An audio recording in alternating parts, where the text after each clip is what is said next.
right, and we're back. This is episode 127 of the Taproom Podcast, and I'm your host, Mike. Oh man, this is going to be a great episode. I was going to talk, just jump right into the Georgia stuff, but I'm going to wait a second to do that. But this episode, man, I'm going to say I love like every guest that, that's ever been on. I always love like hearing their stories and then re-listening to it when I'm editing and stuff like that. But this particular episode was, it was fun. I mean, Jeff like came on and we were talking beer, we're doing all this stuff. And then towards the, what we thought was towards the end of the episode, we started talking wrestling, talking a little pro wrestling. And everybody that knows, obviously that listens knows that I love wrestling. And we got to talk about all that stuff too. But like everything in between was just fantastic. Like from beginning to end, everything we talked about was great. And I'm super stoked. And I had always wanted to have someone from Old Stump on there. On the show. But it just shows the connections you can make when you can, go to a beer fest or just go to a brewery or do something like that. It was when I was at the beer fest, the LA Beer Fest. I was, out there, I walked by their tent. And I was like, man, I don't know if anyone would be willing. And I didn't know who I was talking to. I just knew the people that were pouring the beer. And I just said, if there's anyone ever that would like to be on the show, would they be interested? And literally later on that week, I was recording with Jeff. So, man, that was just fantastic. And that just shows what the community, like how great this community is and what this community means to people. And yeah, but like I said, I'm just super stoked for you guys to listen. I don't want to give too much away. But yeah, it was a really, really great episode. But yeah, I am back from Georgia. Got in yesterday around 11 a.m. But man, it was an exhausting week of work, but honestly super productive. And like I had a great time out there. It's always great seeing my coworkers when I get to see them because we're all, everything's via Teams and stuff like that. So it was just really great. And it was great spending time with people, whether it was in the office or, over dinner, drinks, whatever. It was just a really great time, and I am super appreciative of my work, like my full-time job, being able to do stuff like that, and just like I said, be able to make those connections in person. And I got to go to a Braves game on Friday, and that was, I've never been to I've been to Braves games when they play the Dodgers or the Angels or other teams like the Padres and stuff, but being in Atlanta meant like so much. Like it was like I just tried to I got there early. Like the game didn't start till 7 p.m. Eastern time. I got there like at 2:30ish. So I had so much time before, the game and everything like that. And it was just, man, it was awesome. It was everything I wanted to be. Like even the shops, like the stadium was the ballpark was awesome. The beers were great. I even, while I was out there, I got to record at Little Cottage Brewing. Thank you so much to at Ale Sharpton on Instagram, man. You set it all up for me and we were able to get something cooking. And it was a fun episode, man. It was fun. Like, it just goes to show, like, there is great beer everywhere. You don't have to, settle for other stuff. There is great beer out there. Little Cottage, no exception. I tried their hazy, fantastic. I tried their Kolsch. I had their West Coast. I had just their classic pale ale.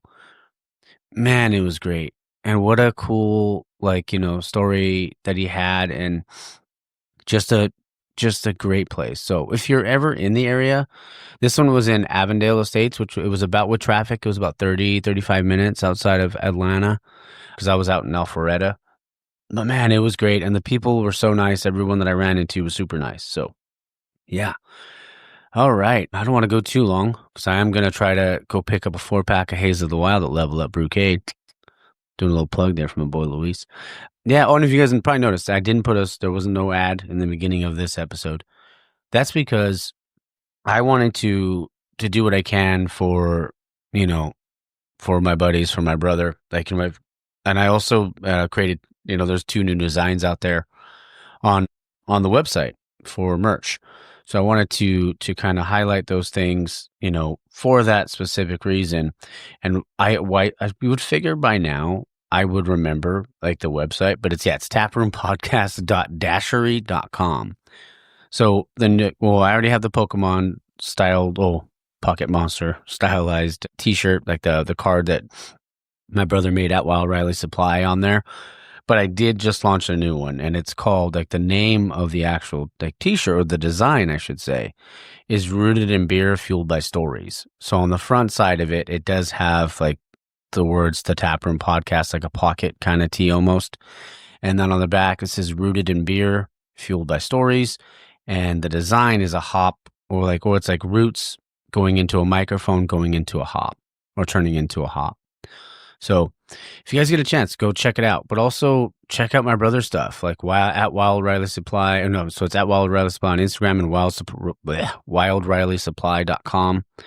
Check out his merch. He does a lot of my designs. He does a can artwork for a lot of places. I mean, not for a lot of places. I mean, for some breweries and stuff like that. But he'll do t-shirt design for you. So any type of design work you need, he can take care of that. So definitely check it out. So wildrileysupply.com, and then at Wild Riley Supply. And then also, I'm pretty sure I have another friend that does merch. I'm almost positive. What's that guy's name? Oh, LA _Brew Life Art. I'm just joshing. But you gotta check out his stuff too, man. Like art, like he put so much into it. Like, I don't want to say it's labrewlife.shop. I want to say, I'm sorry if I didn't get that one exactly correct, Art. But yeah, he's got great stuff on there, man. And that's what this industry does. We support our friends. So our friends and our family. All right. Well, let's see. I think that's all I got for now on the intro. We'll go over a little bit more. I was going to say Little Cottage. That'll be next week's episode. But yeah, we'll talk a little bit more on the outro. I hope you guys enjoy the interview with Jeff. And again, Jeff, just from me to you, man, thank you. I am so grateful, so appreciative that you let me come down there. The Summer IPA, I know I said it a bunch on the episode, and I've said it before. The Summer IPA from Old Stump is one of my favorite beers out there. So it was an honor and a privilege to be able to sit down and have do the interview with you and have the conversation. So I hope you guys enjoy the episode. Stay tuned for the outro. All right, guys, we're back in the tap room, and I'm your host, Mike, and I have a very special guest on the show today. I have Jeff Dechant of Old Stump Brewing out in Pomona. How's it going, man? Good, brother. How you doing? Good, doing well. I'm sipping on one of my favorite beers of all time, the Summer IPA from you guys. So appreciate that. You guys, when did you guys first make this? That was before my time. Okay. I know they started brewing it kind of early in the years when they first opened. Okay. Just since I've been there, we kind of mixed up the hops a little bit more. We started adding some Lupomax in the dry hopping process and stuff like that. Yeah, and just kind of cleaned it up a little bit and gave it a little bit more hop pop out of there. Oh yeah, it's popping and it's super crispy too. Oh, appreciate that. Cheers, man. Cheers, brother. Thank you for having me on. Oh yeah, thanks for coming down. Thanks for letting me come down. Oh, absolutely, brother. Excited to be here. Mm-hmm. Hi to everybody listening. Oh man, so you were just telling me a couple minutes ago how it's your 4 years here, right? Oh yeah. How did it all start for you? Like getting in the industry. Like I've been in the industry for like 8 years now. Okay. I don't know if you want me to go back that far. Oh yeah. Start here. Yeah, tell me the whole thing. Yeah. So I used to be a supervisor over at Spectrum Cable. Was always kind of into the beer scene a little bit back 8-9 years ago. Yeah. And I lost a brewing out in Covina. They needed a beer tender. Okay. Yeah, so I put in for it. I was looking for a little extra money and stuff like that. So they gave me opportunity there. Beer tended for like a couple months, and the owner, Herb, who's their main brewer there, he found out I kind of homebrewed a little bit. He's like, "Hey, I got a brewer leaving. You want to try to pursue this full time?" Oh, dang. And then that was it. Got out of Spectrum and started brewing beer over there. That's awesome. Did you ever like homebrew or anything? Yeah, homebrewed it's funny. I only homebrewed for a couple months. Okay. And none of it was all grain. It was all extract brewing, buying kits for more beer out in Riverside. Okay. And when I told him that, he's like, we'll work with you. We'll get you going on the way, and you'll learn the rest as we go. That's awesome. And you know what's crazy? Because I mean, I know like the more traditional route is like obviously homebrewing, right? Mm-hmm. But I mean, I've heard so many stories of people just like, I worked front of house, and then I told them I was interested in that, and they kind of just bring you along. Oh yeah. Yeah. Yeah. I was very fortunate. Herb was cool about it. Like he saw like I was a hard worker when I was working in the tasting room. And then, he was just like, gave me a shot, trained with a couple of the guys that were working there. And honestly, like after a couple months, we had another brewer who got an opportunity over at Smog City. Okay. the other brewer ended up taking on another full-time job. So I ended up just basically becoming just myself and Herb. Wow. And even a few months after that, Herb was like, I think you got this, dude. Like, do I really need to be here every day? Yeah. So he would like even text me in the morning. He's like, hey, do I need to come in? No, I got the brew. I got a couple things to do with the tanks. I'm good. He's like, all right, I'll see you tomorrow. There you go. Yeah. Do you remember your first beer you brewed by yourself over there? If I had to take a guess, it was probably like the Sally Blonde over there. Okay. That was usually kind of the more just straightforward, kind of easy grain bill, not really a whole craziness going on. So yeah, I would have to say it was probably the Sally Blonde. Okay. Yeah, it's just straightforward beer. Like I said, it wasn't really hard to do. Yeah. Nervous as hell, that's for sure. Oh, I bet. Yeah. You're like, I don't want to fuck this up. Oh yeah, that was the last thing. Yeah, I never wanted to do anything where it was like we had to destroy a beer or dump a tank or anything like that. Like, yeah, I was a nervous wreck on that one. Oh, I bet. So where did it go from there? How long were you there for? I was there for about 2 years. Okay. Yeah, brewed there for 2 years. My girlfriend, she works over in Covina as well. So at the time we were living way down in like the Fontana area. Okay. Moved over there, did our thing for a couple years, and then just needed something like a little bit busier, a little bit more things going on. So I actually ended up taking a job over at Golden Road in Anaheim. Oh, dang. Okay. Yeah. I brewed there for a couple years as well. Wow. Yeah. That's awesome. I mean, that place is always packed. Oh yeah. Yeah. Yeah, that location's insane, especially during baseball season. Oh yeah. Oh yeah, you're not getting in there at all. Yeah, good luck trying to find a table or anything for that matter. Might take you 10 minutes just to get a beer. Oh, for long if you're lucky. Yeah, if you're lucky. I mean, that place is always busy, but I mean, the bartenders they handle their own. I mean, it was a good spot. Like people worked and got things done over there. So, oh yeah. I mean, I know like Mango Cart was like the big thing when that all came out. Oh, absolutely. Yeah, yeah. It's cool because the Anaheim location was kind of like Golden Road's like pilot system. Yeah, so we got to have a lot of fun. Got messed around with a lot of cool hops and different brews and stuff like that. So yeah, cool experience. I love the pilot part, the pilot system part, because then you can you get to be creative, right? And because obviously there's a big production, like you have the production side, but then if you have like a pilot system, you can mess with stuff or play with stuff or tweak little things like that you want to try, but maybe not, have a big old, thing going out to people. So, oh yeah. And with the LA location, they did all like the major, like our major brand beers and stuff like that. And then at the Anaheim location, we had to brew some of the beers to take care of the tasting room that were like the year-round beers or core beers and stuff like that. But yeah, I mean, technically that was Golden Road's pilot system. Yeah. So 15-barrel pilot system is not a bad system to be on. Not at all, man. So what happened after Golden Road? Honestly, I got kind of tired of the commute. Okay. Living in Covina. Yeah. Usually we start our brew days there around 7. By the time we're done cleaning up, it was like 6:30. So honestly, getting over there in traffic was like an hour and a half, 2 hours sometimes. Coming back was like another hour and a half, 2 hours. Yeah. So my days would be like 10, 12 hours. And I wanted more time at home and stuff like that.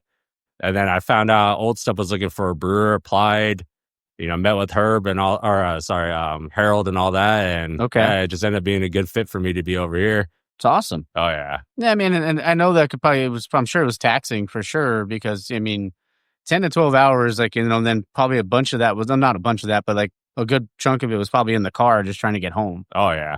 Yeah, because you figure like a brew day, from beginning to end was, I would say like 9 to 10 hours. Yeah. And then, like I said, hour and a half in the morning, hour and a half to 2 hours at night. If there was like an accident, forget it. Oh, yeah. So I couldn't do it anymore. I was exhausted. And I felt bad because, my girlfriend, we have the dogs at home, and I would just go home, shower, and just want to knock out. Oh, I bet. So I was like, yeah, I want something closer to home. And also to just be back in the community where I live in. And, with Golden Road, the brew house was kind of tucked away, so you didn't really get to interact with any of the customers. Yeah. And that was like the biggest thing here is, the brew house is front and center. It's the first thing you see when you walk in the doors. Oh, 100%. So I get to hang out with the customers all the time, just like if I was bartending again. Yeah. Yeah, which is one of my favorite things. Yeah, and I'm sure that's cool because, maybe they don't know you're the brewer, and then you can kind of you can ask, oh, what do you think? And you kind of get those, that customer feedback kind of thing. Yeah, that and when I was at Alasa, smaller family owned, the brew house is not far away. So you start developing that relationship with your customers and you make friends out of it. And it's the same thing here. We got our regulars here that are just awesome to be around and just good people. So, and that was one of the big things that got me into this industry is the customers, the people, all that stuff. So, yeah. Yeah, the community. It was honestly super cool meeting you at Beer Fest because I've always wanted like someone from Old Stump to be on the show. Oh, nice. You know, and I would send DMs here and there, but sometimes I would hear back, sometimes I wouldn't. Yeah. But I mean, but people get busy, life happens and all that sort of stuff. But like, I was like, when I got to meet you and I got to like, you know, he's like, oh, you should talk to him. I was like, would you be willing to do it? You know? Oh, absolutely. Yeah. And that was cool though, because that's what I love so much about this community. Yeah. It's like everyone wants to help one another and anything that, you know, anything. So I always feel like with the community, they're like, anything I could do to help. Mm-hmm. You know, if say you're trying to dial in a hazy or a specific thing and you're like, I can't quite dial that in, but you can call someone down the street and be like, hey, I'm having this problem. They're like, oh, did you try this? Yeah. Yeah. Oh, absolutely. Like a few years ago, like, you know, I know like the LA disc golf team, like they created that whole thing and they got that Slack group going. And like, I'm a part of that too. I play disc golf and hang out with those guys and the message boards, you know, we have different message boards. We talk about disc golf or we talk about, you know, hey, have you guys ever experienced or experimented with this? Hey, I'm having an issue with that. And the community out there is so cool, so tight. Everybody just helps each other out. Yeah. Everybody's always super welcoming. And, you know, I kind of, you know, talking to Herbie and Logan and all those guys over there kind of got me going on starting like a little Slack group in the IE area. And this one was more for like, hey, you need any last minute raw material or do you need a hand with something or do you want to put a shout out there like, hey, we're having an anniversary party or whatever it might be. Yeah. That's why I created that group for. So, you know, anybody needs any last minute raw material or just want to say, hey, what's up? And do something, go for it. Bring it out there. Love it. Yeah. That's what it's all about, man. Exactly. It should be fun, man. Yeah. That's what I harp on it all the time, but it's just so true about the industry. Like everyone wants to help one another and everyone just wants everyone to be better. Yeah. Of course, there's that friendly competition, but it's not, oh, we're trying to put you out of business. Oh, you know? Yeah. No, nothing like that. Like, you know, I get customers like, hey, you know, we're here. What do you recommend? Which way are you going? You going east, west, south? Like, you tell me where you're going. I'll recommend a couple spots. Oh, there it is. Yeah, I would never badmouth another spot. I never. Exactly. You know, there's always something for everybody out there. 100%. I always say there's a beer out there for everyone. I mean, even there might not be a beer drinker. There might be a seltzer you might try. Yeah. Or like just building trust with, like you said, the customer base too, right? Mm-hmm. They'd be like, maybe a group of friends comes in and they're not necessarily into craft beer, but then they're like, oh, but I heard this place is cool. But if you can guide them down the right path, they'll remember that and always want to come back. Yeah. Yeah. Oh, yeah. We get customers who, you know, like you said, not really big beer drinkers. You know, they only know like the major corporate beers and stuff like that. Yeah. So that they ask like, oh, what's similar to this? Yeah. And it's cool when you give them a couple different beers and they try them out, and then they find that one, like, that's the one I want. Yep. I'm like, cool. Then there you go. You got it. And they remember that. Oh, yeah. It's perfect. Yeah. That's always fun. Oh, yeah. I wanted to ask you about Old Stump, because how long has Old Stump been around now? So we're actually going to celebrate our 10-year anniversary in September. Oh, awesome. Yeah. Dang. So if you're available or anybody out there listening, come out. We don't have the exact date yet, but it'll be like the middle of September. Okay. Big party going on, food trucks, live music, all sorts of fun stuff. So I love it. I'll be here. Nice. Yeah. As long as I keep crushing these summer IPAs, as long as you guys keep making them, I'll keep crushing them. Oh, well, we got you covered, brother. Oh, yeah, for sure. Love it. So for Old Stump, though, like I was curious about the name. Obviously, I know there's like the stump on the, you know, the logo and stuff, but like, where did it kind of come from?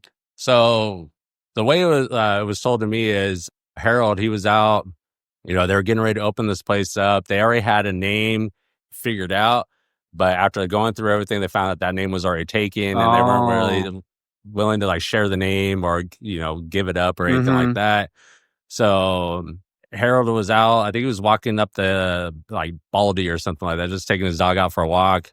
And he got tired and he just found literally an old stump. Okay. Sat there with his dog. And I guess he got just like a nice view and it was relaxing. And he was just like, almost like a Zen moment where he's like, oh. And I guess he was just kind of thinking about it. He's like, Old Stump. That's different. No one's got anything like that. Yeah. And he's like, we're going to roll with it. Let's go with Old Stump. That's awesome. So I always love hearing stuff like that because it's not, I mean, sometimes it is like a last name or stuff like that, but obviously Old Stump wouldn't be a last name. At least I don't think it would be, but I mean, it's cool when you can kind of have those moments and like it's kind of like something clicks, you know?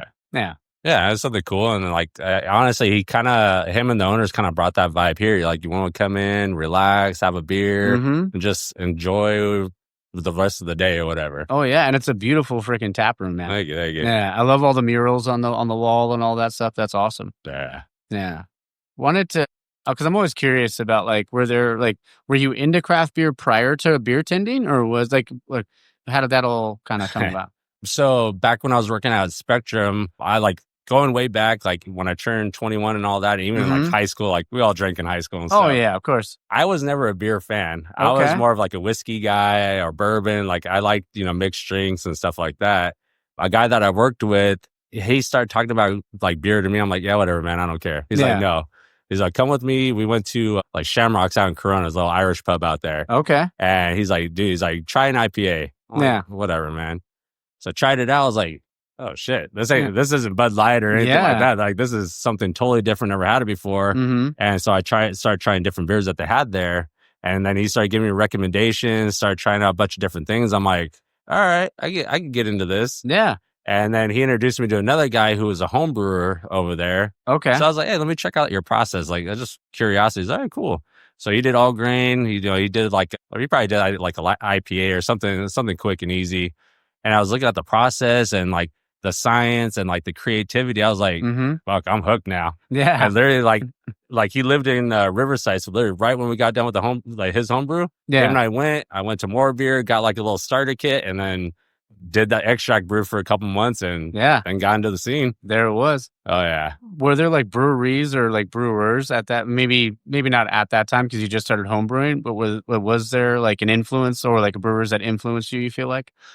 Not at the time when I first got into craft beer. I mean, like I said, I really didn't know about craft breweries during that time. Yeah. But then as my career started, working with Herb at Alasta, that kind of opened my eyes on how he does things. He was like, he had the science down, but he wasn't like, it had to be exactly like this and strict. He was more like, hey, let's try this out. This would be a little bit more lenient about things.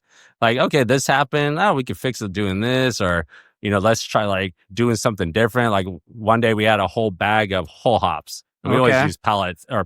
Yeah. And it was like something light. It was like Pearl or I don't remember what it was. Like the alpha was low. It was like 2% alpha acids. Oh, okay. Wow. And so him and I were talking and like we had the grant. I'm like, hey, do you think we could stuff all these cones into the grant and still run the wort through like first wort hop kind of thing? Yeah. And he's like, I don't know, let's try it out.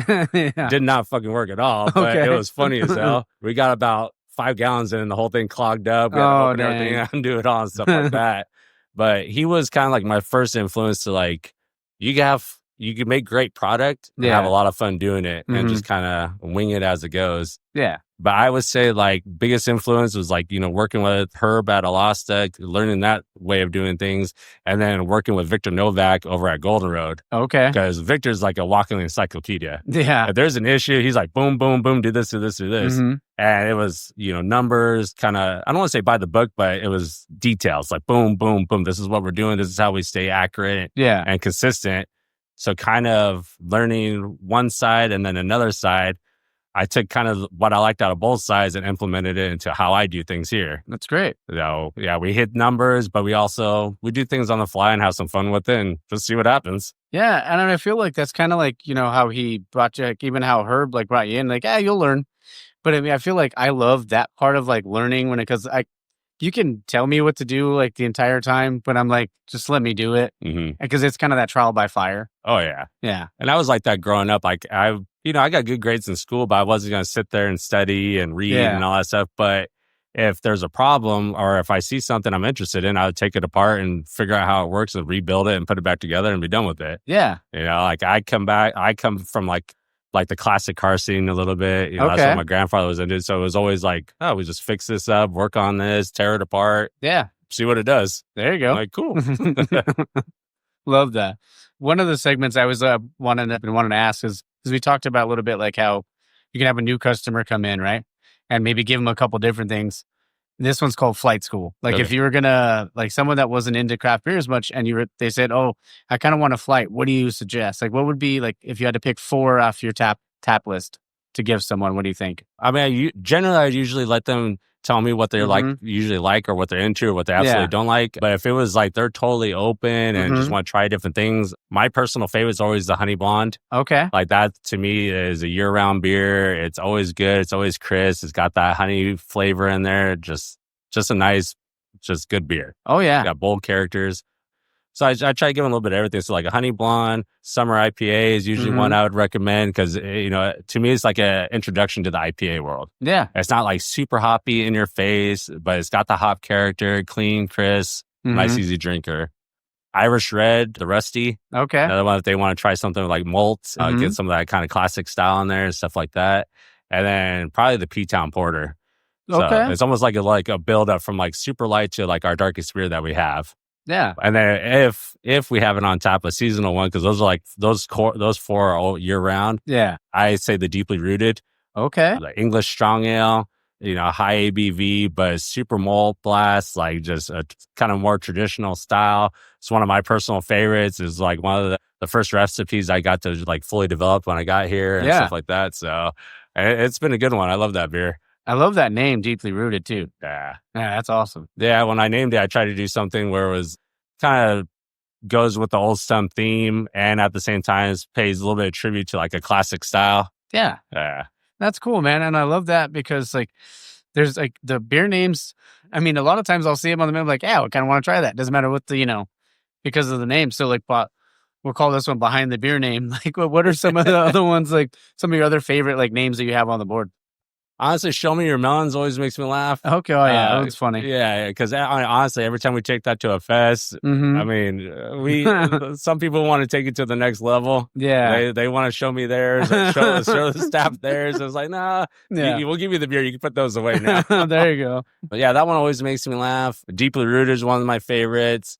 The whip beer that I developed when I was here, Just Go With It. Okay. Yeah, it's just I always like names that are kind of.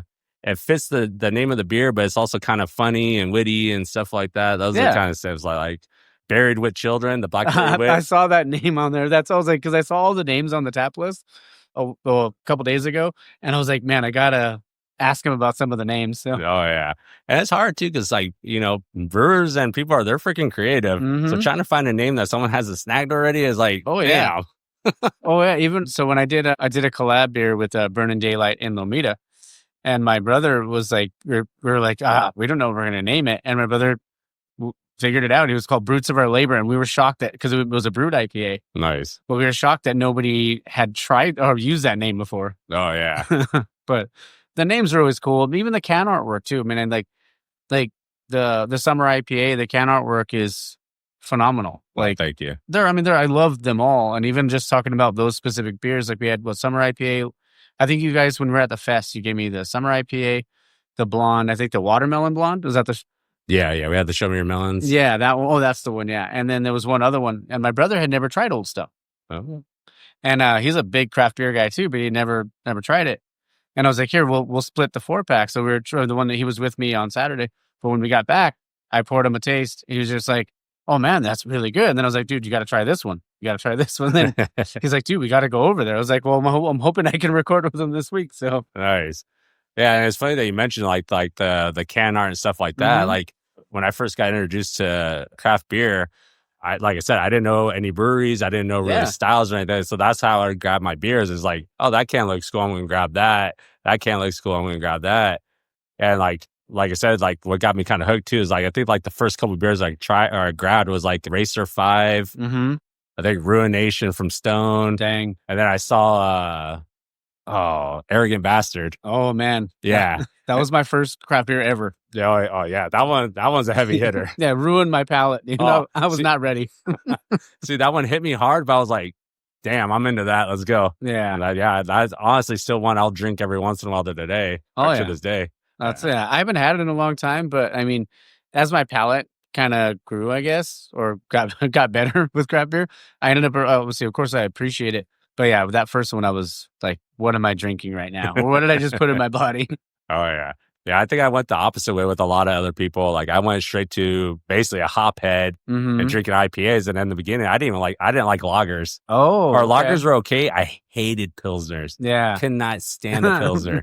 Now it's like the opposite. I'll crush a pilsner or a lager all day. And IPAs, I'm like, okay. Yeah. And what I love about pilsners and lagers too, it's like one of the reasons why anytime I go to a place, if, I'll try their pilsner or their lager, because I know if that's good, there's a good chance, everything else is going to be pretty good. Because you can't hide behind anything. Exactly. I mean, and what people are doing with their West Coast pills right now, or like a West Coast lager, or just a hoppy pills. Yeah, that's like the dream for me. Oh, because you still get that hoppy punch, but it's so crisp, clean, and refreshing going down. Nice. Yeah, we did. Actually, I need to bring that beer back. We did a hoppy pills a few years ago. Okay. Called Strictly Piltonic. Oh, I like it. That one was good. Nice. Just nice, crisp pills, but you got that dry hop character, a little bit of that hop aroma and flavor, but still more Pilsner forward and a little hop in the end. Love it. Yeah, that was a good one. Yeah. What do you feel like some of your, like, well, maybe like when you first started, I know that your first one was a blonde, but like over the years now, what do you feel like your favorite styles to brew are? Or do you have a favorite style? I wouldn't say I necessarily have a favorite style. Like I love brewing everything, based off the season that determines like what we're going to brew. My favorite thing is, get an opportunity to create a new recipe and see how it comes out, and, try a different yeast or try a different hop, or even like a whole new style. Like, I like to try to bring back like some of the more traditional styles, just like the English strong ale. Oh yeah. I got this in fall. I got a Bach coming out, just stuff like that, where it's just something that we haven't done here before. And I just get to kind of do my own thing and do the malt profile and all the hops and stuff like that. So that's where I get the most excited about. It's like when it's something new and we haven't done it before. And, when you're brewing and you're looking at your numbers, kind of adjusting things on the fly, like that's the stuff that gets exciting. I love it. Oh yeah. How do you feel about ESBs? Oh, I love them. So do I. Yeah, I love an ESB. I used to love when people would do like cast beers and stuff like that. There was that one brewery, it was in like Temecula or Murrieta, that used to split all their beers between kegs and casks. And it was always awesome to see the differences between the two. Yeah. I bet. Man, that's awesome. I mean, I know it's hard because, I mean, that's a lot of that stuff doesn't sell as well, right? Oh, yeah. But I mean, it's cool when you could do like a small batch or something like that. It's just, even like browns, I feel like too, you don't see them as, I mean, it's cool, really cool that you guys have a red on the menu, because even reds you don't see as often anymore. So, oh, yeah. Yeah, the red, the P-Town's brown porter, you don't see that too often. I always love a good Roush. Oh yeah, like a smoked lager, stuff like that. As long as it's like over the top, it just has that like kind of like beechwood aroma. Oh yeah, I love that stuff. But I get it; it doesn't move. Oh yeah, yeah. Just one of those things, right? Yeah. But I mean, like I said, when I see them, like I have to try one at least, So, but I mean, that's why it's try to get more people to find different things, or to get people into different styles. But like you said, there's certain beers like that are gateway beers that'll get you into different things. But there's so many different variations. But I love the creativity more than anything. Absolutely. Like, I mean, how do you find it for like balancing the creativity here at Old Stump, like balancing creativity and like the consistency part? I mean, with the core beers, the consistency is there. Like that part's easy. Here, like we kind of know like our crowd. Our crowd is a little bit more into like the lighter beers. They're not like crazy hoppy people and stuff like that. So I try to take that into consideration when we do a new beer and stuff. Like I can't just be like, oh, this is what I like, so this is what I'm brew. Yeah, because that's just not going to work. Hey, there are people out there that are like that though. Oh, believe me, I know. Yeah. And I get it, and it's cool to do like maybe like we have a little 1-barrel pilot system, so we might do something small in there just for the people in the production team. And then release it, see if people actually like it, and then if they like it, maybe we'll scale it up to a 15. Okay. But for the most part, like when I'm doing new recipes and stuff, I try to take into consideration like who's going to be drinking this. Yeah, because it's not going to be me. I'm not going to kill 15 barrels by myself. Oh, no doubt. But yeah, so try to take into consideration what they like and go from there. Yeah. How do you feel about hazies? In the beginning, it was weird because when I first started, like hazies weren't really a thing. Like New England had their thing going on, but hazies weren't out here. Yeah. So everything was like, oh, the beer has to be clear, it has to be this and that. And when we did our first hazy out of Lasta, I'm like, what the hell are we doing right now? Yeah. Like, because in the beginning, you know, everybody just, you throw a shitload of hops in the fermenter. And I remember the first time we did it, we had a huge geyser come out the tank. I'm like, what is going on here? Like, is it worth doing all this? Yeah. Now it's a cool thing. You know, there's so many different hazies. You know, our hazy, the PCH is, you know, kind of pineapple forward, just nice, juicy haze bomb. I mean, it's easy to drink. It doesn't have that hop bitterness in it. Yeah. Yeah, it's a good one. And, you know, you go to the next place and they have a different hazy and all these different like hop combinations. Like the creativity keeps on just going up, and, you know, the hop farms and all the things they're doing with all the new hops coming out all the time. Like it's freaking awesome. Yeah. It's the best, man. I mean, I've always wanted to go to a hop farm just to like see what it was like, or just to even talk to someone that, you know, that owns a hop farm or works at a hop farm. Oh yeah. Because I just feel like it'd be like so cool to do something like that. Oh, definitely. I'll put you in contact with Nikki from Crosby. Oh, I'm in. She's awesome. I went to Portland last year and I just hit her up and said, hey, I'm coming out to Portland. She's like, come to the farm. I'm like, cool. Sweet. It wasn't hop season or anything like that, but still got a tour, got to check everything out. And she walked me through like the whole process for a couple hours, like the whole, you know, how they do everything, what they take out, what they're doing here, the whole hop farms. It's awesome experience. I bet. And have you ever been to like Yakima or anything? No, unfortunately not. Yeah. Yeah. I'm like sure I haven't even done be hop selection yet. Oh, okay. Yeah. Oh man, I'm sure that would be like such a fun day. Oh yeah. Because I always see like when everybody goes up there and they're all in it, their face is covered in it, and it's great.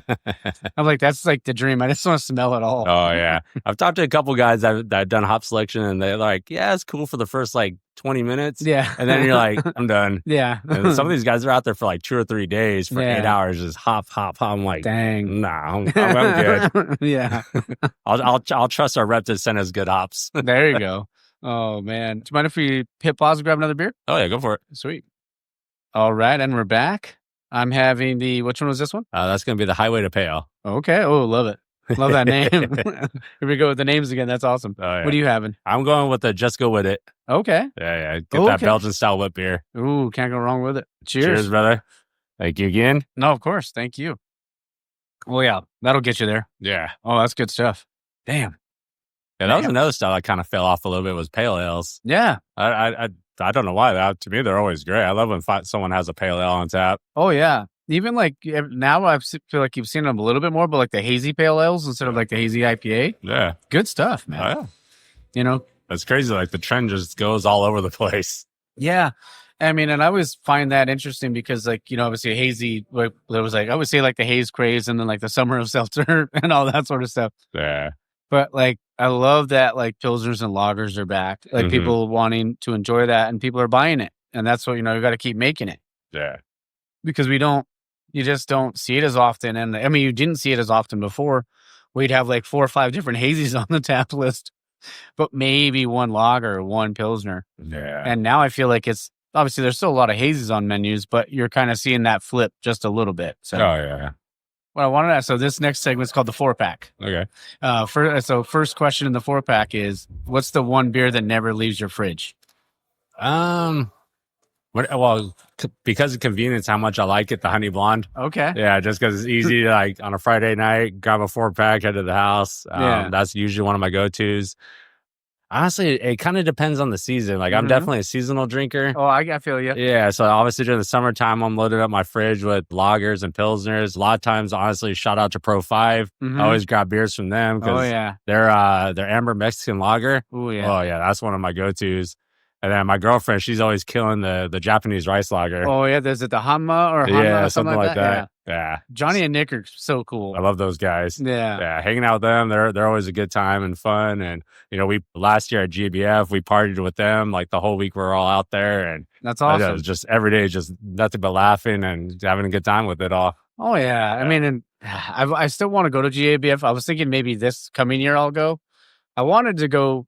Was it last year that it wasn't this year, but last year they were in Vegas, and I wanted to go, but I couldn't get the time off. Oh, for the for World Beer Cup. Yeah. I know. Yeah, I wanted to go to Vegas. I was supposed to go, but the whole event landed on my 40th birthday. Oh shit! And so we had other plans for all that. So I was like, really? Yeah. It's going to be in Vegas on my 40th, but I got to do the stuff with the fam and all that. Oh, of course. Yeah. It seemed like the timing and the alignment was all there. But. Oh, yeah. Second question of the 4-pack. If you weren't in beer, what do you think you might be doing? Oh, definitely. I would definitely be a custom fabricator when it comes to cars. Okay. I would be a car fabricator. Yeah. What's your favorite like classic car? Honestly, there's really not a favorite. My first one, I was always been like more of a Ford guy. Okay. So I had a 63 Ford Galaxy that thing was just a beast. Yeah. A big old boat, but man, that thing hauled. Yeah. Love it. Yeah. So that, honestly, I mean, anything like from pickups to coupes to whatever, man, just whatever you can do with it. Oh, yeah. Just go with it. Like Dream Classic was probably the, oh man, now I'm drawing a blank now. No, it's all good. Oh, Lincoln Continental. Oh, okay. With the suicide doors, the convertible. Oh, nice. There's just something about that. It's just smooth, easy riding. Yeah. I grew up loving Mustangs. Okay. But I was like, was it the 68 or the 68 and a half, I think they call it, or the 69, the convertible. Okay. The Mustang convertible. Nice. Seeing that car when I was a kid, I was like, that's one of the most beautiful things I've ever seen. Yeah. Yeah. Oh, yeah. I mean, most of them, like just the way they did the lines back in the day. And, like one I saw was cool. It was a 59 Ford Galaxy convertible hardtop. Dang. So big boat. It had like the little like fish fins on the like tails on the end. And it was this big old hardtop that folded down into the trunk. But I don't know, something about the lines on that car was just wild. Oh, yeah. Yeah. It was a cool one. Yeah, I love classic cars. Like growing up, because what little kid doesn't love cars, right? Mm-hmm. But growing up, like my stepdad had an El Camino, and I always wanted a 63 Nova, like the convertible, but like, candy apple red and like the 1/4-inch white walls and all that sort of stuff. Like it was always like, I don't know. There was just something about those, but I also love the old pickups. Like you said too, the old pickups they're still to this day, and it's cool when you can see them out and about. Do you ever go to like car shows and stuff? Or yeah. Oh yeah, definitely. Like, that was my dream, like right out of high school, to work on like a chop shop and, doing custom cars and stuff. And I got into it for a little bit, but then when the economy kind of crashed, I had to find something that was like a legit full-time job and stuff. Yeah, of course. And yeah, that's actually how I ended up at Spectrum Cable. Yeah. Like that was not my plan. That was supposed to be a 1-year deal, and I ended up there for like 10 freaking years. Oh, man. No, I feel you, dude. And it paid the bills, I'm sure. It definitely paid the bills. I mean, they took care of me, and they made it hard to leave. All the benefits and everything. Like it was, I mean, that was cool. Yeah. They really helped me out a lot. I was able to, my girlfriend and I were able to buy our house with that, what she did and what I did. And, like I was able to do like the homebrewing stuff because what Spectrum was able to provide for me. So yeah, I'm not mad about it. Oh yeah, not at all. I mean, I've been in insurance now for like almost 19 years. No shit. Yeah, because I started when I was 19.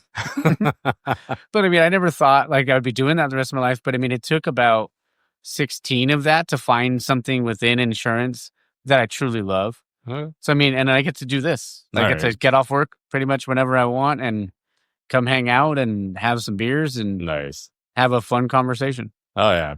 Yeah. We're glad you're in the industry, man. Oh, and I always say anything I can do to support it, just even if it's just a little bit, just to get people to go out to a tap room, I'm 1,000% in. But I love hearing people's success stories, right? Like you love what you do. Oh, yeah. Absolutely. And there's not many people out there that are willing to there's people out there that want to complain all day about their job.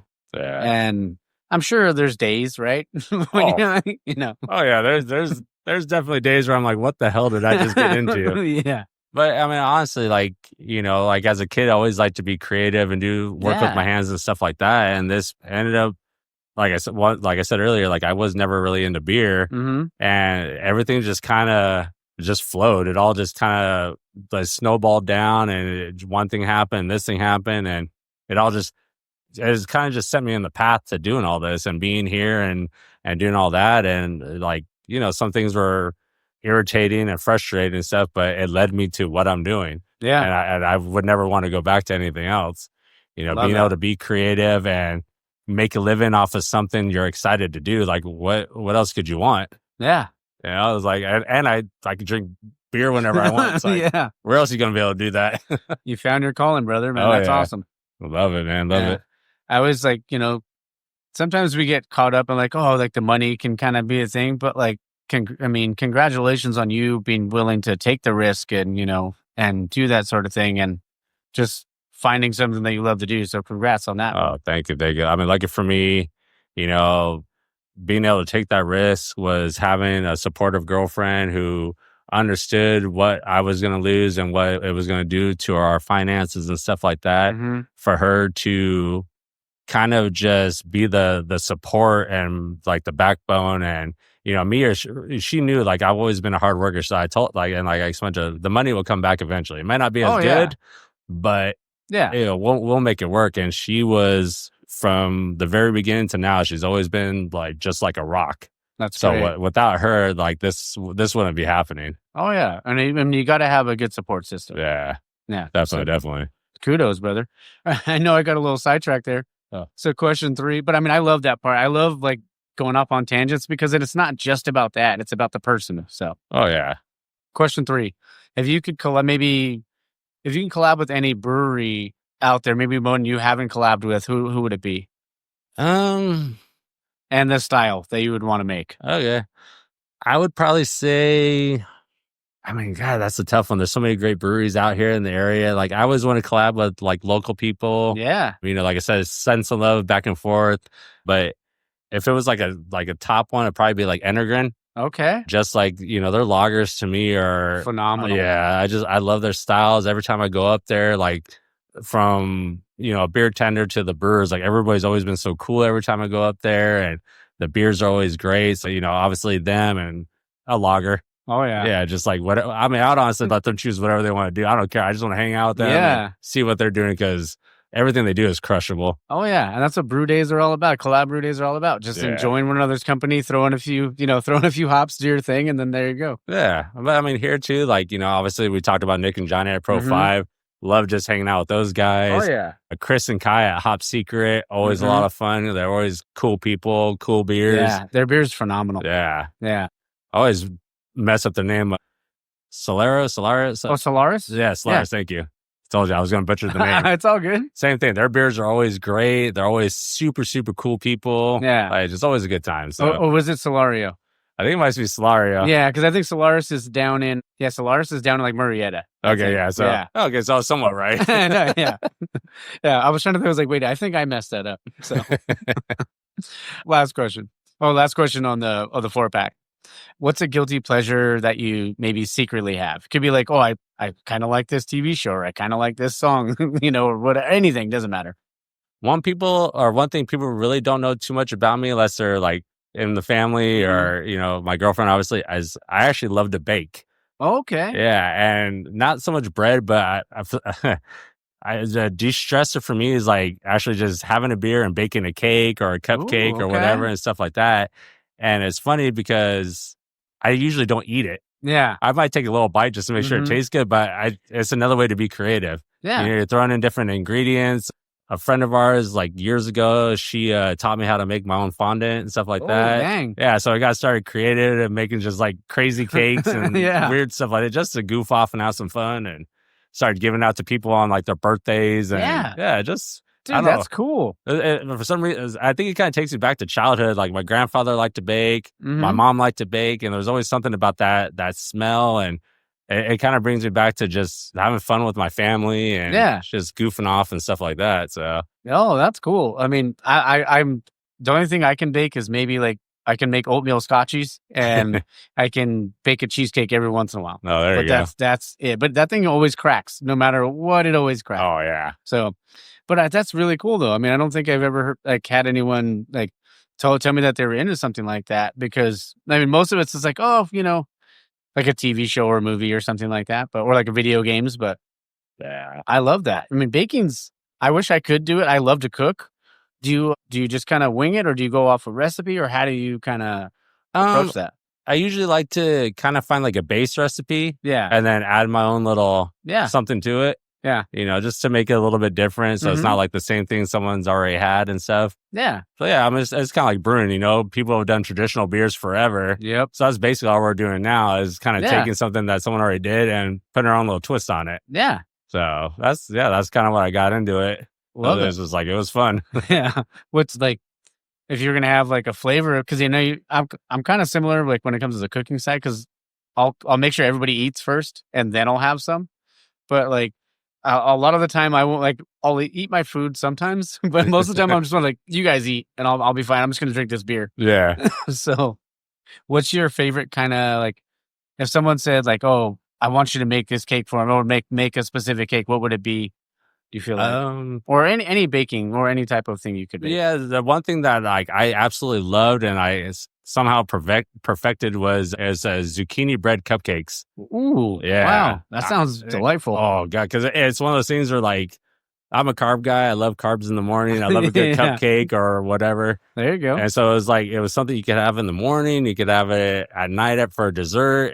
It's like I learned how to make my own like buttercream and stuff like that. So when I first made it, I gave it to my girlfriend and some friends. They're like, "Oh my god, like, okay, don't ever stop doing this." And so it's ones I repeat all the time. And that was the one where after I get done baking and it's like everybody else got one, then I'm like, all right, I'm gonna crush a couple of these. There you go. Yeah. Yeah, I'm always like, because I love cupcakes. I do mine without frosting because I just like the way the cake tastes on its own. Nice. I'm a simple guy for the most part, but I know people like love like the frosting and stuff. Oh yeah, yeah. Same. Like I don't overstack it. Yeah. The cake, I that's what I want more of too. Little frosting. It's nice to have a little bit of that sweetness in there to go with it, but yeah, overall, I want to actually enjoy the cake itself. Oh yeah, because I always feel like it's like cream cheese on a bagel. Some people put like like load it up. I'm like, I just want like the thinnest thing on there, but some people love it on there. So yeah, I just want a little flavor on that bad boy. I don't want that. I don't want to be that thing to be like the main star, and then the bagel itself is like the co-host. 100%. Being out in, I'm gonna take a quick drink here because this is really good, brother. Oh, thank you. Being out in Pomona, like, how do you feel like, or honestly, just being, in the area, like, how do you incorporate like local culture into like either the beers or even just into the brewery, like into the tap room or anything like that? Yeah, I mean, being out in this area, like, unfortunately, we haven't really taken like really like cultural ingredients or whatever. But like I mentioned earlier, like I take in consideration like who our consumers are. Yeah, who want to come in and who's going to drink the beers and tell their friends to come here and stuff like that. So for us, we try to create that atmosphere where like, our consumers are going to enjoy the beer. They're going to enjoy like the bands that we have here, the atmosphere and all that stuff like that. So, here we try to make everything where it's, super relaxing. You can come in and you basically do almost whatever you're feeling. If you want to come in and have a good time with all your buddies, you can. Oh, yeah. If you want to come in and just have a beer and do homework or read a book, you can. Well, we get all sorts of people in here and stuff like that. So it's just creating that comfort for everybody to show up here. I love it. You got families with, kids here, and then you got the person that just comes in by themselves and just wants to crush a beer and knock out a few emails or something like that, or read a book. Like we get a little bit of everything. So trying to create that atmosphere and knowing that everybody's getting what they want and their experience here, to me that's what we want. That's what I want everybody to see is, especially like if we're brewing and we're open and we're still brewing, just looking out and seeing everybody doing whatever it is that they are looking to do, within reason. Yeah. We don't want people chucking glasses and of course, tagging up the place and stuff like that. But if they're having a good time and vibing and, even too, like the music too, like if, there's certain things that, people are like, oh God, they're looking around. It's like, all right, let's change the music. Yeah. Let's change it up. Let's give them what they're going to be into and stuff like that. Yeah. I was and this thought just popped in my head, like, because your first beer was a blonde. What was it like, maybe like the first time you saw someone in the tap room enjoying one of your beers that you did? That's like to me, that's better than an award. Yeah. I mean, it's like, don't get me wrong, it's always great getting awards. Of course. Like, I'm never going to knock that. But, when you see people just, they're sitting back at like, the best thing is like, they take a sip and they're like, oh, what the hell is that? And they're looking around like, yeah, that's pretty good. Yeah. I'm like, all right, cool. We got that one. That one's hooked. Yeah. Yeah. And that's what's cool. It's like, here we have everything from a blonde to, a coconut stout. Yeah. There's a little bit of something for everybody. The raspberry lemonade goza and, whatever. That's what I always want. I always want a list of beers where there's something for everybody to enjoy. 100%. That's what's nice. Some places they got their styles and they stick to that style, and that's fine. Yeah, there's nothing wrong with that. But to have a wide variety and be able to brew a wide variety and mix and match different things, and like I said, for people to have, whoever's maybe not in a beer, but they might find a seltzer they like, or different flavors like that. To me is like the ultimate thing that I love to see people enjoy. That's cool, man.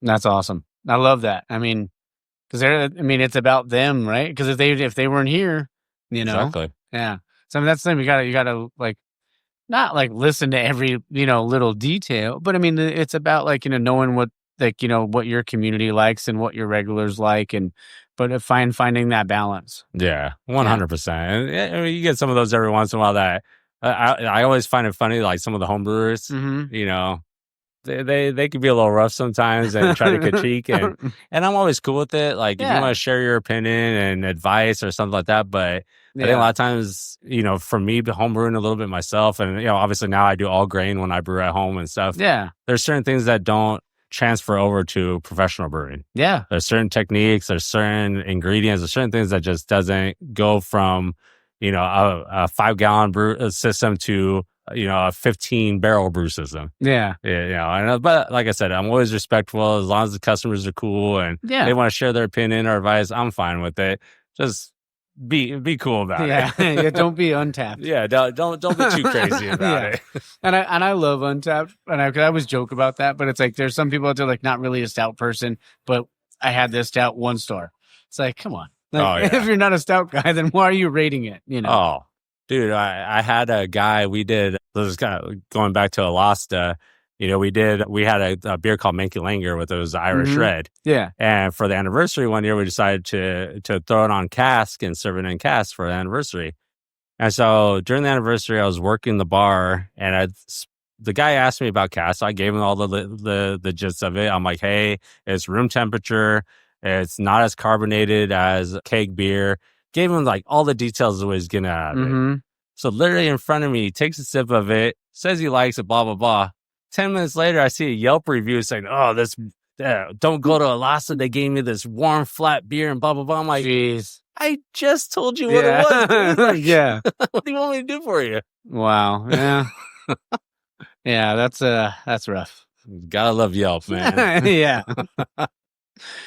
We talked a little bit about ingredients. So you were talking about it a second ago. What do you feel like? I'm sorry, I didn't put this one on the talking points, but it just kind of came to me. What's like maybe the most unique ingredient you've ever thrown into a beer? I'm sorry, what was that? Maybe one of the most unique ingredients. Damn, that's a tough one. I mean, unique, like as far as like obviously creativity, doing different things, like hops are always one. Yeah. One thing that I always enjoy is flaked oats. Oh, okay. Like rolled oats and stuff like that. Yeah. That aroma that you get off the mash, oh my God. I bet. It's like sweet oatmeal in the morning. Oh, it smells like it. Yeah. Oh God. Yeah. So specifically hazies are really not too much my thing. Yeah. But brewing a hazy and that aroma that fills in the brew house, I bet. Especially like when, you're sampling the wort and stuff that, like I said, it's like a sweet oatmeal and it takes me back to a kid. Oh, I bet. No, I mean, I still eat oatmeal all the time. Yeah. Yeah.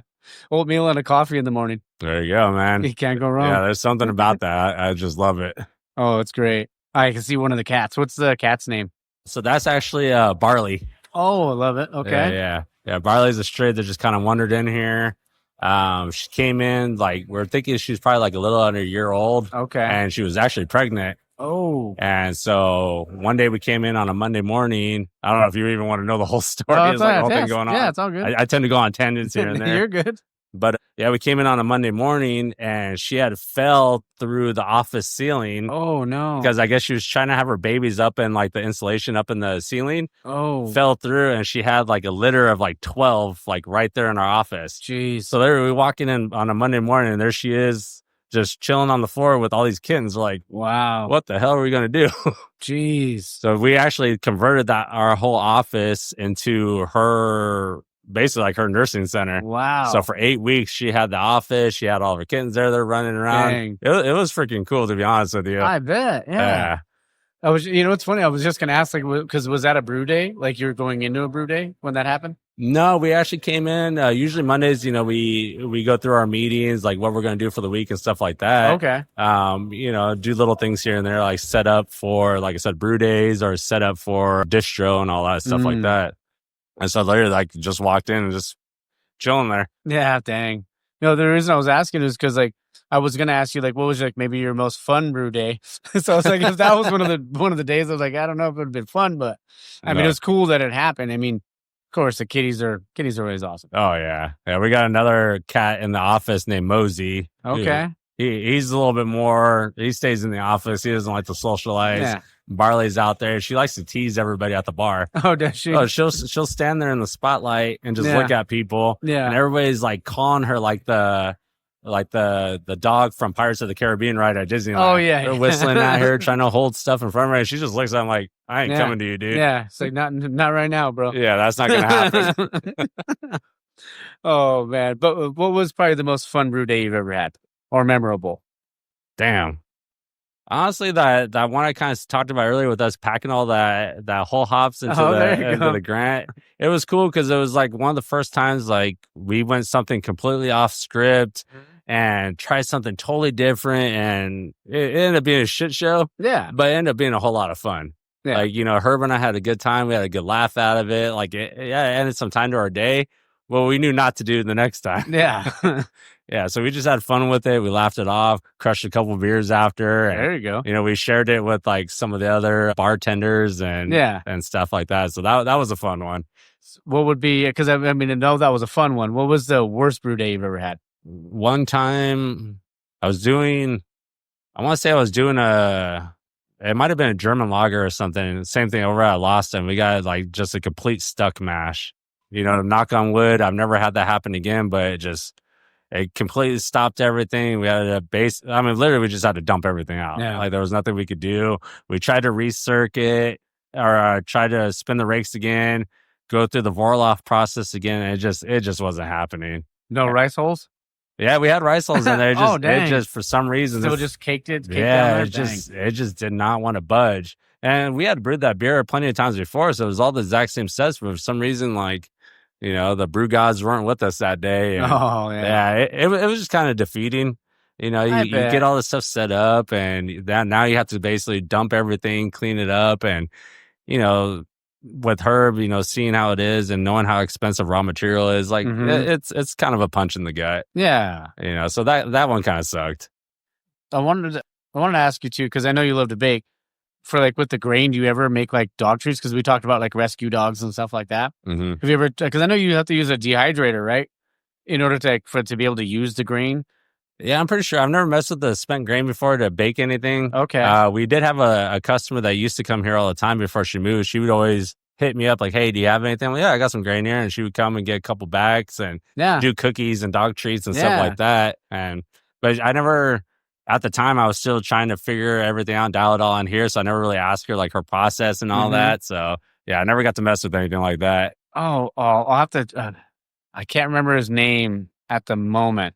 Is it Brandon? No, I'll remember. I'll look it up while we're off air. But there's a guy. He worked at Stone. Yeah, he's at Judge now. And I'm sorry that I'm forgetting your name because I know you listen every week. It's been a long week. But yeah, he makes the dog treats. Like they mix it like with peanut butter and all that stuff, and nice. And the dogs love them. So yeah, and I know you guys are super dog friendly and everything like that here. So yeah, it's definitely something like it's always crossed my mind, you know, and I definitely want to do it at some point. Like we had another brewer at Alasta. He used to take the grain and make like sourdough bread and stuff like that. And it was always freaking great. Oh, I bet. Oh God, it was always so good. But it was one of those things like, you know, like. Bread was never really my thing. I never got really into baking bread or doing the dog treats, but I really should. That way, like, you know, we have them here or have them for my dogs at home and let them enjoy all that stuff. Oh, that'd be cool, man. Yeah. I know we were just talking about a brew day. What do you like? This was like taproom tunes. Like, what are you listening to when you're brewing? Is it podcasts or music or? Oh, it's always music. Yeah. Okay. Honestly, we mix it up all the time. Like, I'm big into like almost like the California reggae. Ooh, okay. Like get the cool vibes going on, like chill, relax. But we have everything on from reggae to I love like old school hip hop. Okay. Stuff like that. Some of the guys like they're into like more of like the harder rock and stuff, which I'm also cool with. Yeah. As long as it's not like really like I'm not a big country guy. Okay. And I I definitely don't really get too much into the death metal. Yeah. Like, I don't need someone screaming in my ear all day. My day's already stressful enough. Like, I'm trying to keep it chill around here. 100%. Yeah, but just we always mix it up. Like, I don't want to play the same tunes all day, every day. So usually each day around here, someone chooses the music that we're kind of vibing to, and we just go from there. Yeah, I mean, and because you need something to kind of set the mood, right? Like, because you said you have a long day, you just want to chill. Sometimes I'll throw, like, even when I'm just working and I'm working on other stuff, just want to listen to something in the background. I put on movies a lot. I'll put on like Star Wars, or I'll put on like How I Met Your Mother for like a TV show or something like that, just to kind of. I don't need to, like, it's here, but I'm just kind of, doing my thing. Get in the zone. Definitely. Yeah. Like, if I'm doing some work in the garage or whatever, I usually throw on like a comedy podcast or whatever. Okay. This is something where, like, I don't actually have to watch it, but just listening to the jokes and all that, some, Raw from Eddie Murphy, or love it. So good. Tom Segura, stuff like that. Like, anything that's kind of a little edgy and raunchy in the background. Yeah. You got to laugh about it. Are those your any other favorite comedians you have? Joe Coy's always fun one. Oh, he's great.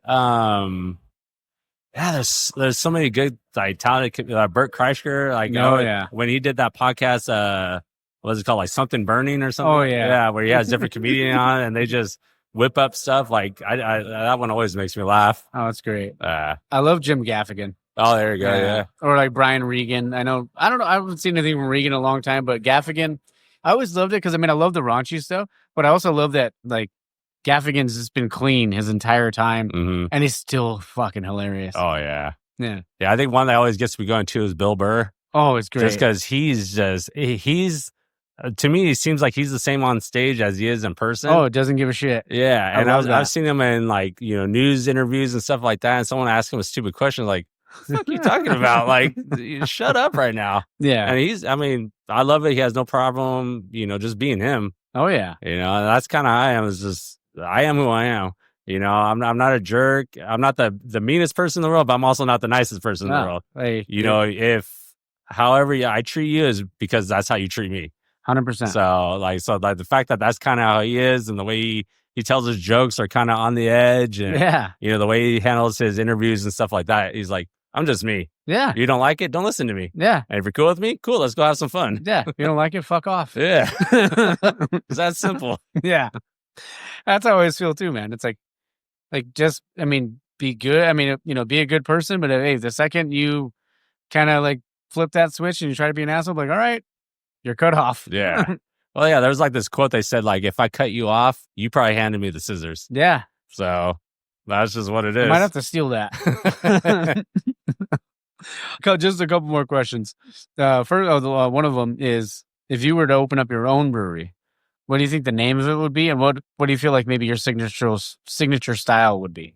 So it's funny because obviously that's like the dream in the future and stuff. So don't anybody take my name. Yeah. So I actually, for my home brewery, I named it Naked Kettle Brewery. Okay. And the reason I named it that is I feel like, just like, in brewery and just like any other art, you're kind of exposing yourself out there. 100%. And so it's out there. It's, you're going to get good feedback. You're going to get negative feedback. So to have the confidence to just put yourself out there and in your art, to me, is just like, if you're just standing there just naked and this is me. Yeah. And I kind of, when I came up with that name, it just kind of stuck with me ever since then. It's like, here I am. Yeah. Good, the bad, the ugly, like whatever it is, that's what it's going to be. Take it in. Yeah. So it's like, please be cool about it. But if you're going to be a dick, well, expect the retaliation. There it is. And what do you think your signature style would be? Or would there be one? I know you like to brew a lot of everything. So. Yeah. I would like to mix it up a little bit. Like I said, I've always been big on the more like some of the, like the traditional styles. But same, like wherever I were to open up something up, like, what the customers are into, obviously I want to do that and still be able to do like some fun stuff on the side. Yeah. So it would definitely be like a big mix of everything, seasonal brews, the core beers of having like at least one of everything. And, once again, going back to like the seasons of just, okay, we're getting towards the winter time. Let's do some barrel aged stuff and do some higher ABV malt profile stuff. And then, during the spring and summer, let's do some lagers and stuff. So just a little mix of everything. Love it. I feel like, man, I know you talked about it earlier, but like you need that, right? To be able to meet all the clientele, but then also like stay true to your roots and stuff like that. Mhm. So, Oh yeah, because like a lot of breweries, they get like a niche, mm-hmm. and it's cool. A lot of times, it's they master their art and stuff like that. But as we've seen in the industry, the trends change all the time. 100%. So if you don't have something else in the back burner, what are you gonna do? Like you're at that point, you're scrambling trying to come up with something different, or kind of recreate yourself or whatever it might be. And this industry is, you got to have all the aspects. You got to have good beer. You got to have the atmosphere. You got to have everything that the consumer is looking for. I know Barley's over here walking around trying to get in on this interview. Yeah, I know. I want to pet her so bad. She's all curious now. Yeah. She's like, what is that up there? That wasn't there earlier. I love it. Desert island beers. If you could pick one craft, one domestic, it could just be a craft style if you wanted to, but then one domestic. Desert Island, definitely just a nice crushable light lager, or not so much light lager, but a lower ABV. Like if I had to choose like specific style, it'd probably be a good Helles. Okay. Yeah, just like something where I know like I could drink it all day, every day. And, it's light, it's, kind of in the middle of the ABV, but it's full body. It's got, to me, that good at German Helles, it checks all the points for what I want. Oh, yeah. Love that. And what about domestic? That's a tough one, too. Honestly, if I could have a beer all the time, all day, every day, once again, either the Honey Blonde or Pro 5's Amber Mexican Lager. Okay. That beer, for some reason, I could drink that damn thing all the time. So good. I still can't pronounce the name. It was like El Matero or El Matillo or something like that. Close enough. Yeah, they know what I want. Oh, yeah. Because I know we've talked about like how you love to bake, but like, what's your favorite food to pair with a beer? Usually Mexican food with a nice IPA. Okay. Yeah, that hop and cheese characters kind of go hand in hand for me. Okay. Yeah, so if I could get like just a big old fat plate of nachos or a burrito and a nice hoppy IPA, to me that combination, I love it. Oh, I love that. Tacos, what's your protein? So for me, I'm actually, I used to be strictly vegan. Oh. Now I'm a little bit more, I wouldn't say vegetarian, because now, like, if I had to choose a taco, the protein would be shrimp. Okay. Yeah, I like a good shrimp taco or a good fish taco, like a Baja fish taco. Like I can. Oh, so good. I can mess with that all day, every day. Oh yeah, that was like a Mexican lager, like a crispy pilsner. Yeah, there you go. So good. Yeah, nothing wrong with that at all. Oh yeah. Last question I have for you. And honestly, thank you again for letting me come down here. Oh, of course. Thank you for coming out, man. I appreciate this, and having a blast. Oh, it's been super fun. If you had to describe yourself in one word, what would that word be? I would have to say open. Okay. And I can see that. Yeah, I've always been very open-minded. I've always been wanting to try different cultures, food or what they like to celebrate, different beers, like whatever. I've always been very open-minded to things. Yeah. It's like, and like I said earlier, it's like, it may not be my thing, but I'm open to trying out, checking it out. Yeah. And like, that's like anytime like I go on a trip or my girl and I go on a trip, I don't like to really plan ahead. I just want to walk out the front door and like, I'm going to walk over here and see what's going on. Okay. And just trying out everything that the world has to offer. I mean, you only got so much time here, so might as well just stay open-minded and different experiences, and you never know. 100%, man. I mean, the one thing I will say is when I go traveling somewhere, like I look up every good brewery that's around the area. Yeah, I mean, I'm definitely, I'm guilty of that for sure. But I mean, just like I said, it's just open-minded. My grandfather, to go back like real quick, I was raised by my grandparents, and my grandfather, being, old school from Oklahoma, that during his generation tend to be more closed-minded and not open about things. And my grandfather was always like, hey, if it seems interesting, try it out. See what it does. Like if it's not going to hurt you, it's not against the law, do it. There you go. I was going to say, what can it hurt? Yeah. Yeah. He's like, so just have fun with it, check it out. And if it's not your thing, just don't do it again. Yeah. I'm like, okay. Well, I'm down for that. There you go. I mean, and you tried brewing and you fell in love with it. Exactly. Yeah. Who would have thought? No, but man, this has been so fun, and like I'm just super grateful Thank you. Oh, no. Thank you, man. Like, this is awesome. First podcast ever. Hopefully, down the road we could do it again. Or, I'd love to. Maybe set up something where we get multiple brewers. And we'll do a brewers roundtable? Oh, yeah. We can get you, Johnny, and Nick? Oh, dude. I'm in. Oh, yeah. We'd mess around with some stuff. Graham's pretty wild, too. He'll say some wild shit here and there. Oh, yeah. I at one point, I can have, like, I think 5 mics set up, so... Oh, that'd be rad. Yeah, we can start talking about, because I know you guys are into wrestling and stuff. Oh, big time. Yeah, I grew up in the Attitude Era. Oh, same. So that was my thing. Yeah. Tried to get into AEW when they first started. It was cool in the beginning. Now it kind of fell off, so I fell off of it. But yeah, you get like any kind of round table with that, and beers, and shit will be going. Oh yeah, but who's your GOAT? I know it's a tough question. Yeah, honestly, my GOAT, like my personal favorite was Sting. Okay. Well, actually, I should say Sting and Undertaker. Okay. Those were my two. But when Stone Cold came out and started doing his thing, one thing that was actually cool, like with you being a wrestling fan, was I was the last I brewed beers with Chavo Guerrero. Oh yeah. Yeah, we had that beer, the Mexican lager called the Los Guerreros, and Chavo, one of the nicest guys I've ever met. I've heard he's fantastic. Oh, dude, he was so cool. I met the whole Guerrero family, and we were talking about Eddie and. All this other stuff. And, Chavo's mom came, and I think it was like I want to say it was like his aunt and uncle and stuff like that. They came because we had like an wrestling event at Alasta. Yeah. And they do it every year, right? I saw when they did one recently. Yeah. Yeah, they did it for quite a while now. And just honestly, just like the coolest down to earth guy I've ever met. Like even when he started doing other things with like, I think, what was it, Glow? Mm-hmm. And doing some other stuff with the movies and, did some stuff at AEW. Yeah. Like anytime I get a chance to like, say what's up to him or see him, like he's just such a cool dude. Yeah, and he has so many freaking stories to share. Oh, I bet. Yeah, when he did that whole thing where came out with the wooden horse and was all crazy. He was like, whatever, man, it's what they needed me to do, so I did it. Oh yeah, yeah, but he's just a cool dude. That's so cool, man. Man, I mean, because I love wrestling. Like, cool. Now this is gonna go even longer. Sorry. Oh no, we're good. Dude, I got nothing but time. I'm crushing beers and hanging with you, so I'm cool. Who would be in your top 5? Top 5, obviously, I think Hulk Hogan kind of got things going. Like I mentioned before, Sting was always kind of a guy who he constantly reinvented himself, and the fact that he's still doing it to this day, that's crazy. Yeah. I mean, honestly, he's still pretty freaking good. Yeah, I mean, watching him go is pretty cool. Oh yeah. Ultimate Warrior was a wild one. He was always fun to watch.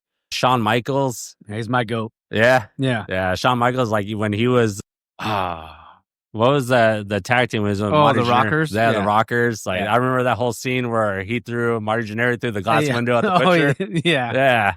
So that he created a whole lot of things. Like The Rock. Oh yeah. I don't think anybody better on the mic than him. Oh, he was so good. Yeah. So all these guys, like they, like I said, I think the Attitude Era really kind of for me defined like what wrestling was really going crazy. Oh yeah. Like that's when everything was like you didn't know who, like a Royal Rumble. The countdown comes, and you're like, oh shit, who's coming out? And you hear the theme, or the intro, and like, oh my god, it's so and so. Yeah. Like, no matter who it was, they were always fun. Like, oh yeah. I loved Sean, Hunter, love Taker, obviously. Austin, Rock were great. I was just always like The Rock as a heel was like one of my favorites. Oh yeah. But I mean, he was great as a babyface too. But I was just like into the heel guys. Like it was always like Jericho would always probably be in my top 5. Jericho, Chris Benoit, he was always super technical and awesome to watch. Edge, I loved Edge. Yeah. I mean, I still do. I mean, I don't watch it. I don't watch AEW as often, but like the Hardy Boys, Jeff Hardy was doing some wild shit back then. Like, for sure. Rey Mysterio. Oh yeah. He always did some crazy wild stuff. Like, oh yeah. You got some like Mankind. Yeah. Some of these guys, like they had no problem just putting their body to the limit and just whatever it took to get that crowd going there, whatever, we're going to do it. 100%. Oh yeah. I might actually be throwing like a barbecue, but I mean, I'm going to make obviously meat, but I'm also going to do like fish tacos for SummerSlam. Oh, nice. So if you're not doing anything, you're more than welcome to come down and have some fish tacos. So. I'm down for that. Yeah.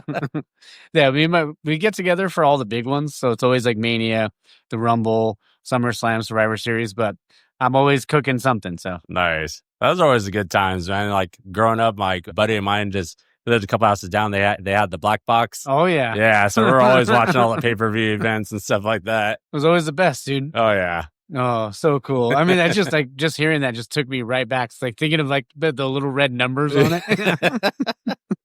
See, that's like most of you guys don't know. This is like the younger generation. They don't know what that was all about. What the fuck's a black box? Oh man, I could probably go on for another hour just talking about wrestling. Oh, same, dude. Like I said, all the good times. You know, I had a friend who worked out of Alosta with me as a beer tender. Okay. So during Sundays when football wasn't in season, we would throw in like old school wrestling. Oh, like she had a WWE account, so we'd always throw in like 90s Royal Rumbles and Summer Slams and WrestleManias and you know, and people love it. Like, it's funny how many people are like kind of closet like wrestling fans. Like, they don't like to admit it. Yeah, I'm like, I mean, I get it. I know it's kind of a soap opera, but these dudes do some fucking hardcore shit, and they get hurt all the time. Oh yeah. Like, I remember when Stone Cold broke his neck in a match. Oh yeah. And later he's like, "Hey, pin me." It was Owen Hart, right? Yeah, when he gave him the just grabbed him, was like, "Just pin me." Like, I gotta go, dude. Yeah, he gave him a pile driver, broke his neck. Yep. Like, crazy stuff, bro. It's dangerous shit. I wouldn't jump off the top turnbuckle for anything. Yeah.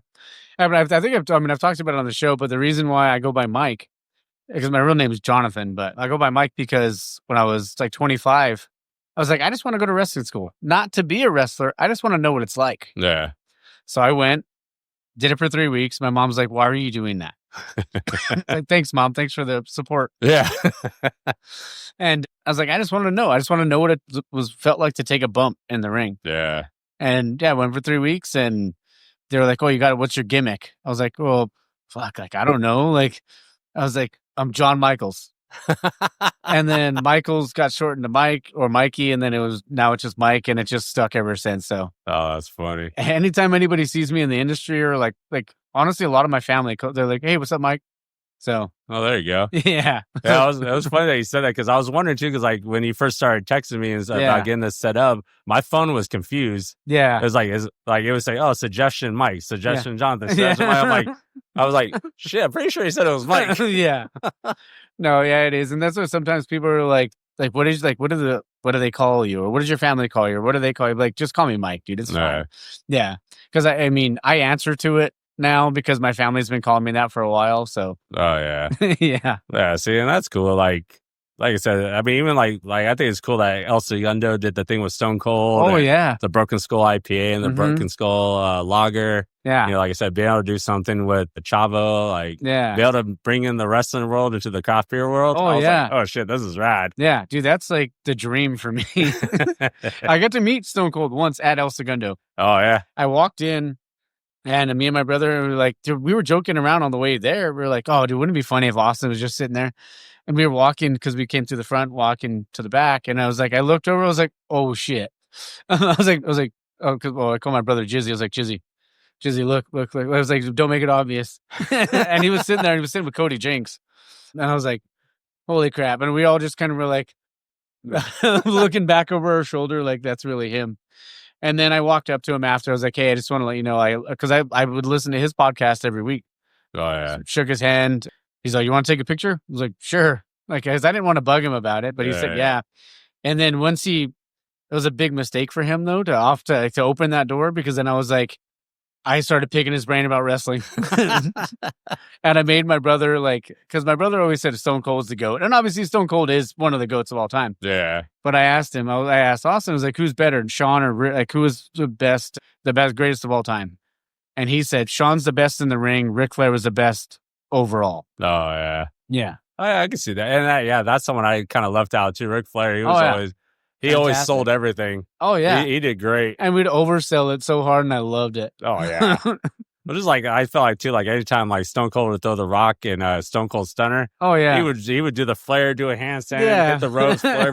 Sometimes fall out. Yeah, I'm like, man, he sold that bad boy. Oh yeah, it was so cool when he came back against Kevin Owens a couple of years ago. Mm-hmm. That was a fun match that they had. Oh yeah, at Mania.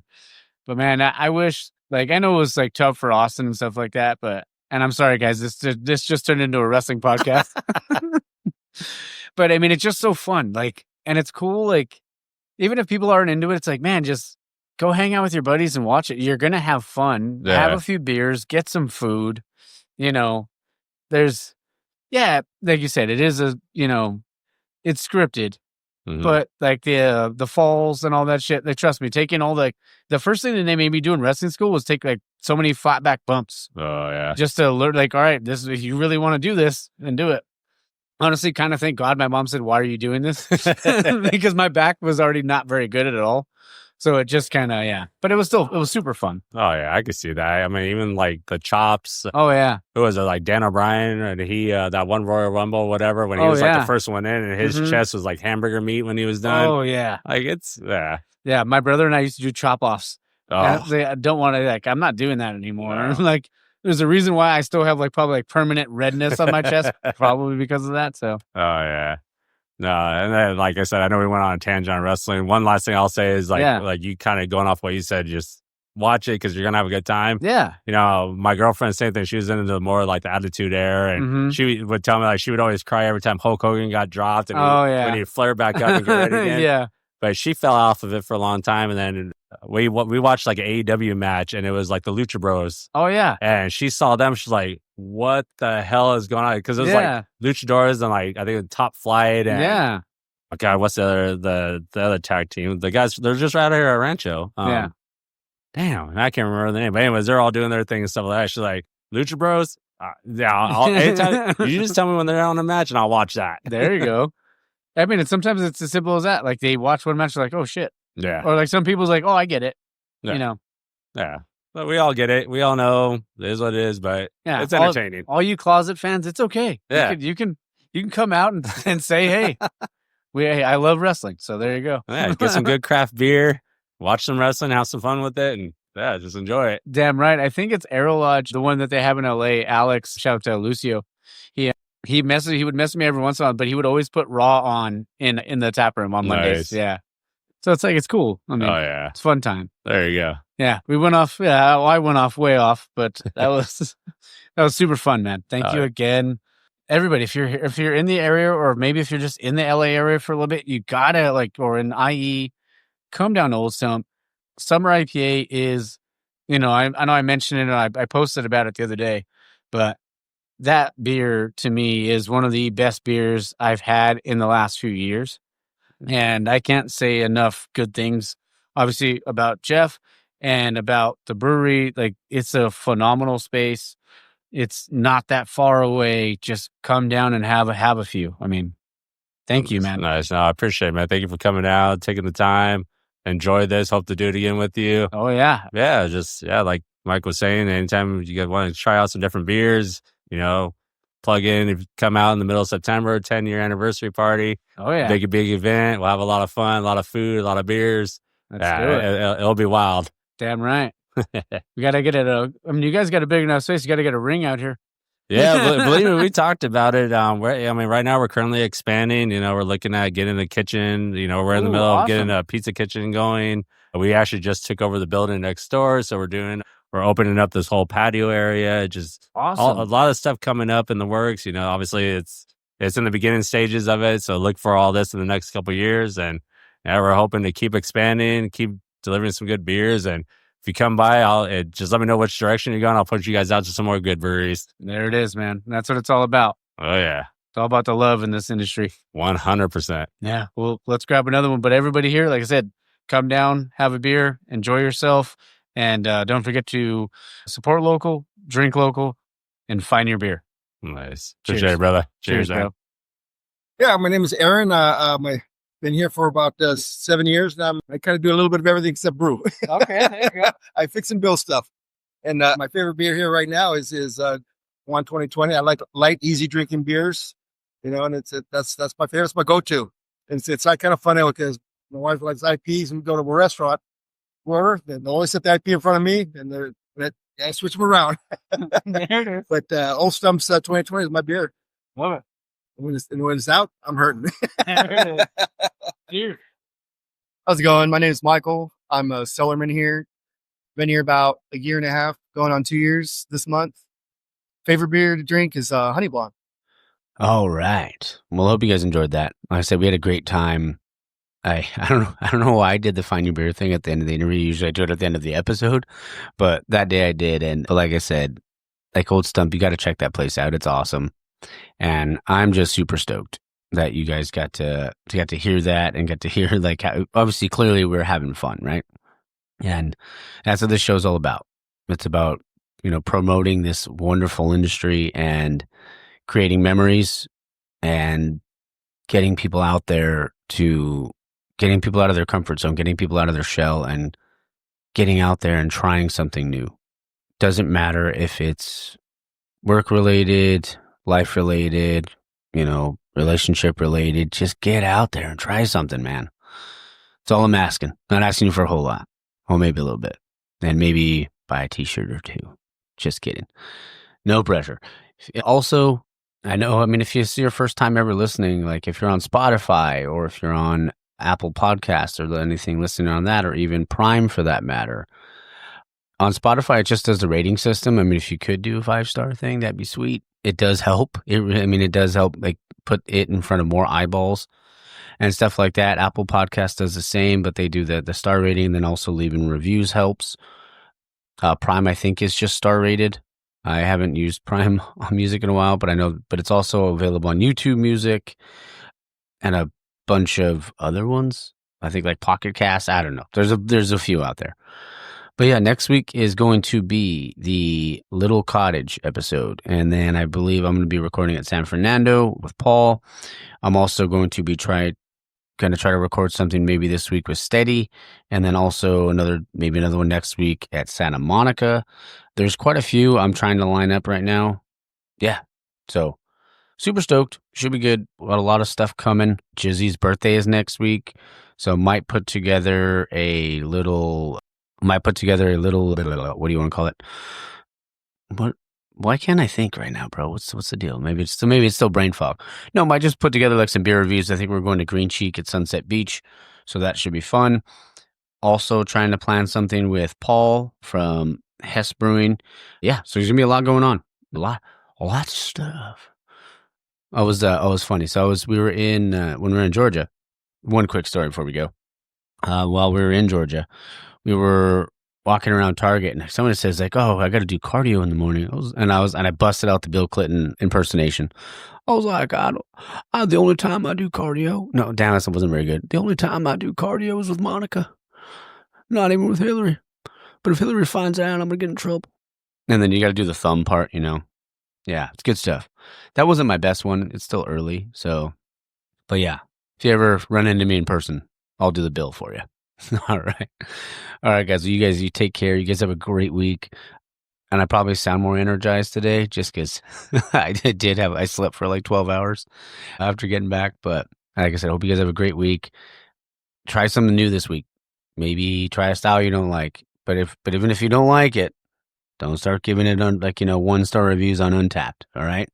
That's not fair to the brewer. Just because it's a style you don't really care for. Remember, there's all sorts of beers out there. There's gateway beers into different styles, but till you develop that palate, don't go crushing. Don't go giving 1-star reviews. All right, that's my TED Talk. All right, guys. I hope you guys have a great week, great day, and don't forget to support local, drink local, and find your beer.